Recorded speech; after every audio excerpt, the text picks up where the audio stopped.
Right, here we are again. I am in the middle of a day of a great many successfulnesses, but I'm pausing to make this because my thought train was rolling.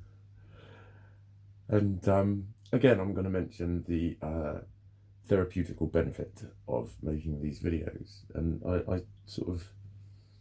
I mentioned it a couple of videos ago about it being a therapeutic intervention that didn't work when used in a more specific way. But that sort of got me thinking about, like, why is it so beneficial? And it's basically, I had the sort of stuff going on that you would want to rely on your partner, maybe your parents, maybe your brother or sister or something like that, someone close, to just make you feel fucking heard. I ain't got access to a lot of that shit at the moment. I really haven't.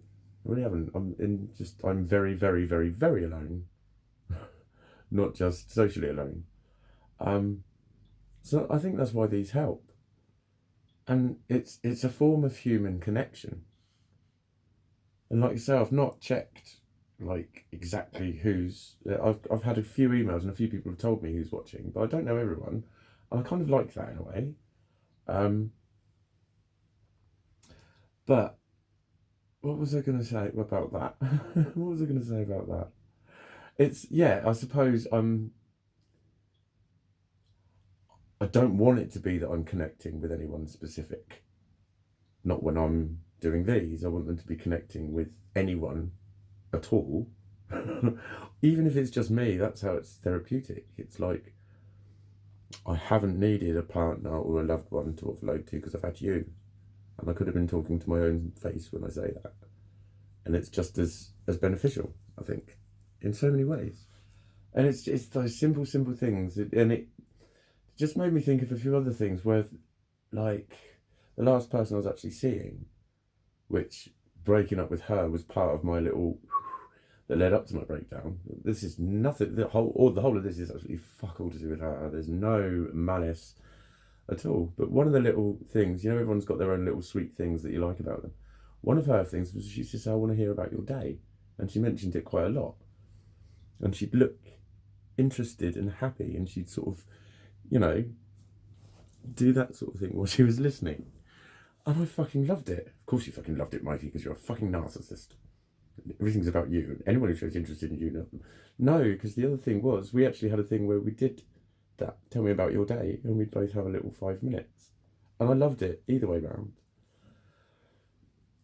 And then that got me thinking about when I did have the big fucking horror fucking story in April, and the fallout from that. And there was one person who I randomly added on Snapchat because her name was there. And I didn't know her that well. I knew her to talk to, but didn't really know her. And I mentioned that she was asking how I was. We had a little chat, and she asked how I was and stuff. And I just vaguely referred to her. So I'm in a really weird space. I've just basically pulled my pants down on Facebook. That's all I said. She never mentioned it, and I didn't want to talk to her about it. The next day, I had about 4 Snapchats off her. This is what I'm up to. She was, I think, just adding to her story, but then she was tapping that extra name. She was tapping Mikey. To the point where it lasted like a couple of weeks before I emailed her. I actually emailed her. Because it was like there was nothing going on between us. There was nothing intimate about it. It was just that someone was just sharing little moments like, look what I'm up to. And it was fucking massively therapeutic. And in the email I said, I don't know if you knew anything about that post, or if you read it or whatever, and I don't actually want to. Because that wasn't what that was about. I wasn't fishing to like discuss it with her or make it be anything. I just wanted to say I was in a fucking shit space, and just that real simple little kind or whatever it was thing that you did of just including me in your little stories meant that fucking much. Because I'm mega oversensitive and I'm so lucky and fucking affectionate towards people, but it's like, nah, it actually meant a lot. It's because it was a form of human connection, and it also dragged me out of myself as well.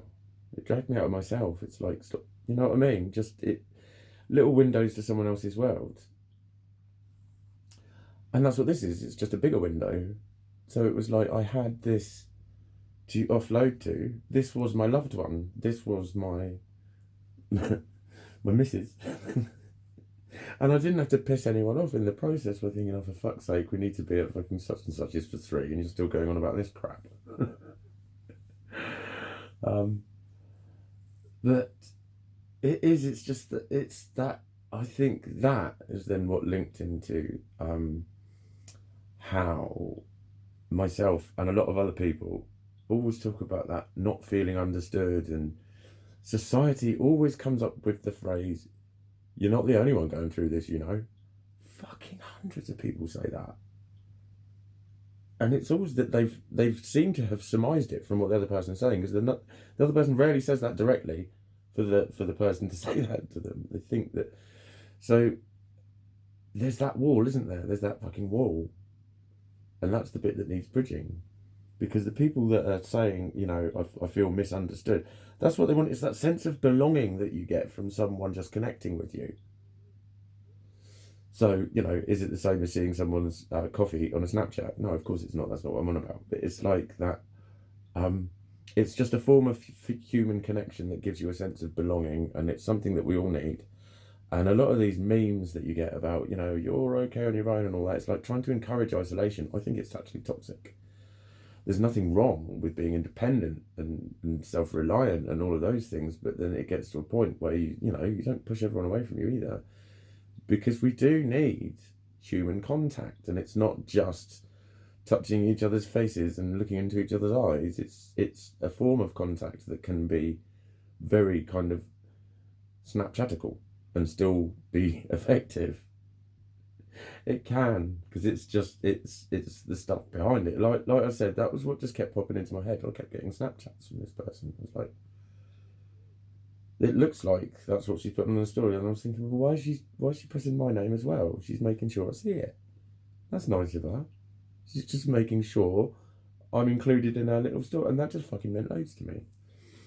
And it kept coming, and it was very effective. It was just one of those, you know, when you are feeling really shit about yourself, it's like, well, you know, they like you enough to share their shit with you.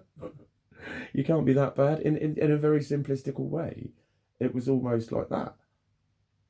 It's, you know, I spoke recently about not being anything when I talked about angel cards. I'm not Mikey the anything. And having connections is part of that sort of self-identification. Having a group of friends and whatever is part of that.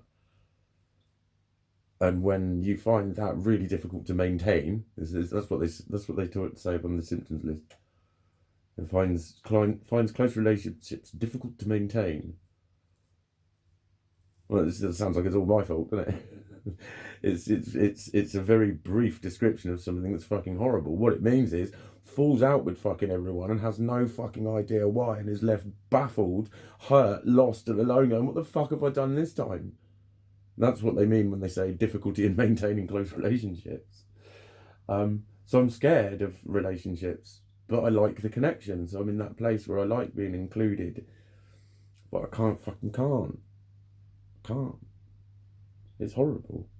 But having this kind of offload, it's almost like consolidating it all for my own self. How many minutes am I on? Where are we? 8:57. That's not too bad. It's kind of like a consolidator for myself. There's that therapeutic element to it, but it's almost like I'm sharing it.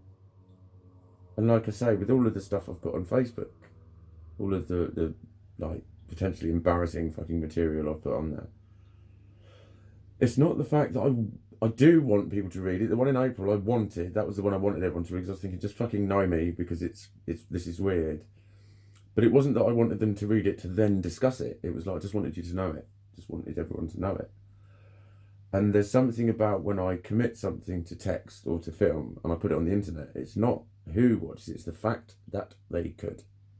The fact that it's there, and it's a way of me going, this is it, this is me, and I'm committing to it. It's ungo-backable on. I'm no hypocrite. I won't fucking go back on myself. So when I'm fucking saying it and making it real like this, it's real. It's real. I always know I'm not lying. The only lies the mistakes I make in my memory. I noticed on one video I talked about having gastritis for 9 months and I said it was 7 or 8 about a minute later. That's me all over, but that's not me lying. That's just me not remembering quite how long it was. It was a long enough time for a lot of my teeth to fall out. That's what it was. But yeah, it's simple ways of connecting with people. That's a really good way of helping people, and that's the sort of thing that I like. I hope things like that start to get picked up by people, because like if you were someone like me, and I can get just from someone that I know and get along with, but wasn't like massive close friends with too. I think a lot more of her now as a friend because of this. And I emailed her that, and it, like I said, I wasn't trying to make it be anything. I was just literally saying shouts out to that because it mattered.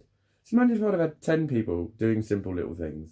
So imagine if we were all doing that all the time for each other and being really supportive and talking about the things that are good and nice in each other rather than telling people that we all go through it, just get over it. Da, da, da, da, da. There's always that resentment and nastiness to people who are struggling by being reminded that everyone goes through it and they're probably just moaning about nothing. It makes people feel pretty shit about themselves because it makes them feel like you're just telling them, you just can't cope, learn to fucking cope, I don't want to know. That's kind of how it comes across sometimes. That's stuff that people think is being supportive.